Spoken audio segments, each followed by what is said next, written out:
大家好，我是赵老师. Hello everyone. In today's lesson, we'll be going over the legacy of Chinese painting. We'll dive into its materials, expressive techniques, and the deeper meanings within each brushstroke. First off, let's begin our first slide with a certain question. What is Chinese painting? Well, 国画, Chinese painting, is a traditional art form using brush, ink, and paper to express harmony, nature, and emotion, often blending poetry, philosophy, and calligraphy together. It is one of the oldest continuous artistic traditions in the world. Its roots date back thousands of years across dynasties and generations, preserving its cultural values and its profound artistic techniques. When wanting to do your own Chinese painting, what are some materials that you could start with? Here are some essentials. Usually, traditional artists like to have a nice, clean, flat workspace, a protective mat under their art piece, or an absorbent cloth on the side to catch any ink spills. Also, having a water container on the side helps clean out your black ink brushes. Some core materials to always have is an ink stick and an inkstone, rice paper or silk if you prefer to go fancy, brushes of different sizes for certain details, a palette for your many paints. An extra touch you could always add to your painting is having your own personal red stamp seal. It is a way of showing that your artwork is yours, and it's a nice little piece to have on the side to balance out the painting. Usually when drawing Chinese paintings, artists prefer to take inspiration from real life, so always having a reference on the side works just fine. Where to be found? When appreciating Chinese paintings, you may wonder how or when they were appreciated. Well, back then, Chinese painting was a luxury, often only reserved for the imperial court and the elite scholars. So you would imagine it is quite hard to get your hands on one. But as time went on and printing techniques and travel started to expand, many people now got to have their hands on nice Chinese paintings. It became more available for everyone to have. Chinese paintings can now be seen in museums, cultural centers around the world, or even being sold in Chinese shops. Chinese paintings were also experimented on to be drawn on certain fans, scarves, on walls, ceilings, or even decorative items in your house. Chinese painting became a everyday beauty for everyone to enjoy since then on. Some styles and techniques that traditional artists usually fall into these two categories. Gongbi is a meticulous and precise way of drawing. Think of detailed paintings of birds and flowers, while xieyi is more expressive and free and more spiritual, with each stroke being still precise, but also being more freehand and having more emotion in the art piece. Artists also follow the Liufa 6 principles from Xie He. It emphasizes spirit, structure, and tradition in their paintings, usually having a guide for artists to learn about the different balances in art. Traditional themes to follow. Here are some 3 examples. First is Hua Niao Hua, which focuses on animals and plants together. Think of bird animals with certain flowers that might have certain meanings and symbols. Second would be Shan Shui Hua, landscape painting, focusing on different areas around the world. Think of a beautiful mountain piece painting with vast forest in the background, or perhaps a temple painting showing the cultural significance it had back in the days. Next would be Ren Wu Hua, figure painting. Figure painting usually would be seen with people doing certain traditions, such as making silk, or certain spiritual figures doing certain traditions. Some examples of symbolism in these certain trends. You'll usually find black chick, which means luck, because the word 小吉 has a word that sounds like ji, which shows its luck of humble beginnings and cute innocence.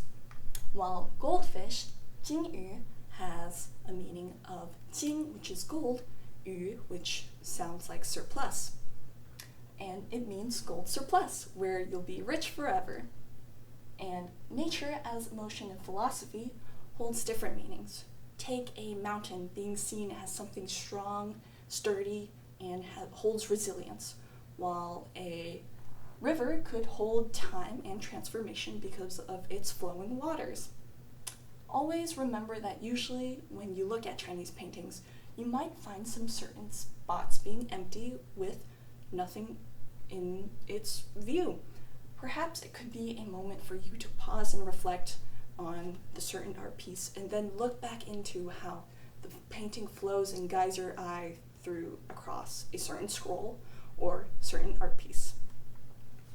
Chinese paintings through the different dynasties. If you're still with me so far, let's begin the historical timeline.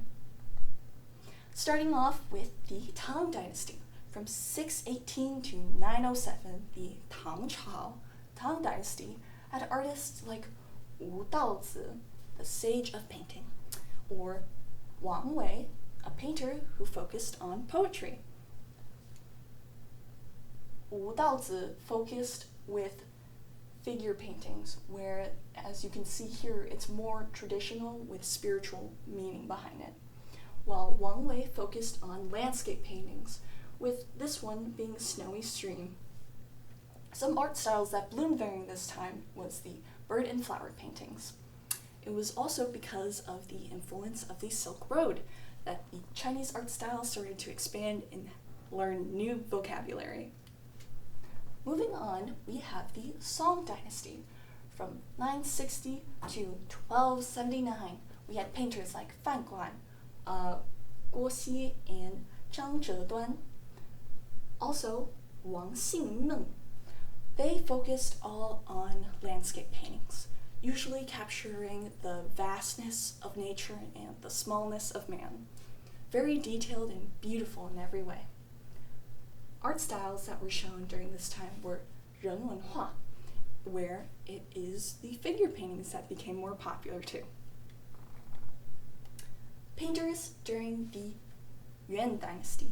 From 1271 to 1368, the Yuan Dynasty had painters like Zhao Mengfu.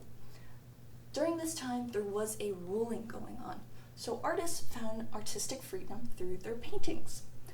This painting right here by Zhao Mengfu is actually painted from memory for a friend who longed for a place of home but couldn't quite remember it. During the Ming Dynasty from 1368 to 1644, Mingchao, the Mingchao Dynasty had Yu Wei, or Dong Qichang painters.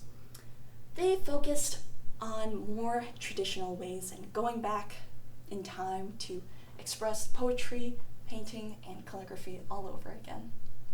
They had certain ways of painting certain parts with more darker spots, with some spots being more lighter, showing more depth and background. Some art styles that started to grow were in different schools. The Wu School and the Zhe School both focused on bold brushwork and graceful fusion. Tradition was revived during this time, and it was very beautiful and my favorite. During the Qing Dynasty from 1644 to 1911, Qing Chao had painters like Zhu Da and Ba Da Shan Ren, who was a minimalist artist. As you can see here, his lotus and duck painting was very blank with some lighter spots but fast, quick strokes to show its emotion and meaning behind it. The art style that became more popular combined poetry, shi, shufa, calligraphy, and painting more deeply than ever before. As you can see here, his way of writing captured the eye of many people. Moving on, when Chinese painters started to travel the world, some people went to Europe and learned about the Western styles. Some Western influence that I came upon was a painter called Xu Beihong. He was an artist that captured the realism of figures and gave them more depth, while his backgrounds remained more watercolory and more simplistic. As you can see here, his horse paintings combined the oil paint style and perspective in Western style paintings you'd find. The cultural significance.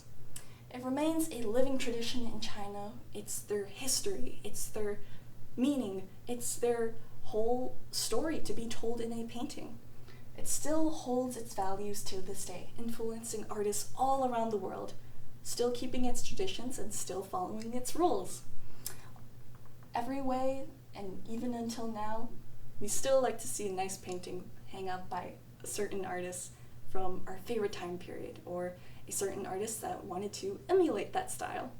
Through painting with ancient scrolls to modern studios, Chinese painting has remained a dance of ink and soul.